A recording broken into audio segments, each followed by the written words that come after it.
Okay, now what have we got? Well, oh, sorry about the light here. This is the exact same circuit as before, except instead of the ammeter now, I've just bridged that little gap with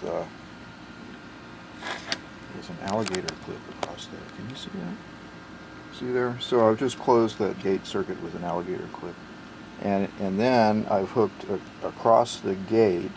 I've hooked up this little device right here, which is a negative temperature coefficient thermistor. It's a device that responds to heat. The warmer it gets, the less resistance it has. And it's hooked up just right across the gate. So it's providing a path to ground for the gate charge. And of course, the gate charge is being continuously replenished by the voltage that I'm giving it through the potentiometer. So if I adjust the potentiometer, let me turn the light out now. So if I adjust the potentiometer carefully, I'm in the linear operation region of the MOSFET, so I can set a basic brightness level with the potentiometer. Now, if I warm up the negative temperature coefficient thermistor, I decrease its resistance and give the gate charge a path to ground, so it bleeds off and the bulb dims until the thermistor cools off again. So now I can actually have the heat of the bulb regulating itself by putting the thermistor close to where the bulb is. Let me give it just a little bit more base brightness here. Okay. So now the bulb is giving off some heat, and if I put the negative temperature coefficient thermistor near the bulb, it warms up and provides that path to ground for the gate charge. If I move the thermistor a little further away so that it cools off, the bulb brightens up.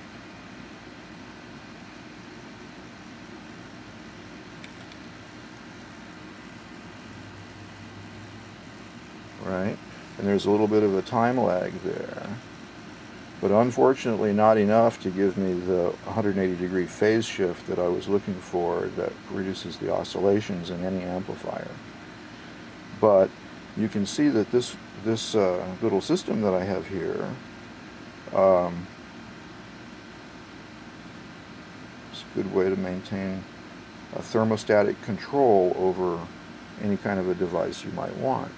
We're using the MOSFET as an amplifier, and we're regulating the charge on the gate by controlling the temperature of that thermistor, and we're letting the heat output of the bulb itself warm up the thermistor.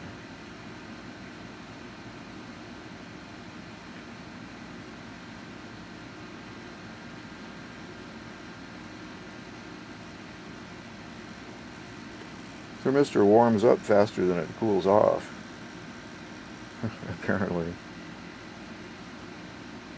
Out here in the airflow, there we go. You see that thing getting brighter.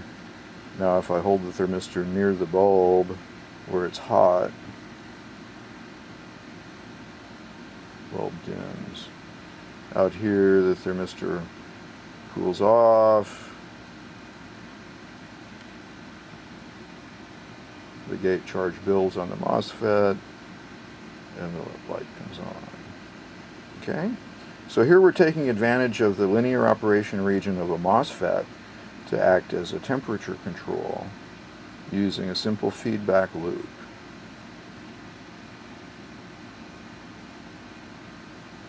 We're allowing the gate charge to bleed off through this negative temperature coefficient thermistor, and we're letting the bulb itself, the output of the MOSFET, control the temperature of the thermistor. So that's a, technically speaking, that is a cybernetic feedback loop.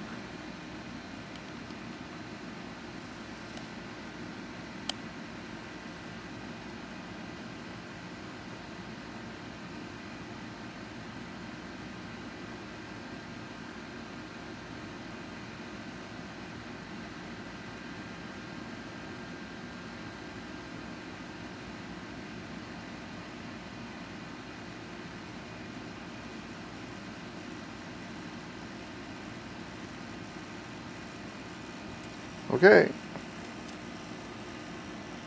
Linear operation mode of a MOSFET taken advantage of to produce a thermostatic control system with the addition of a 50-cent thermistor. Thank you for watching.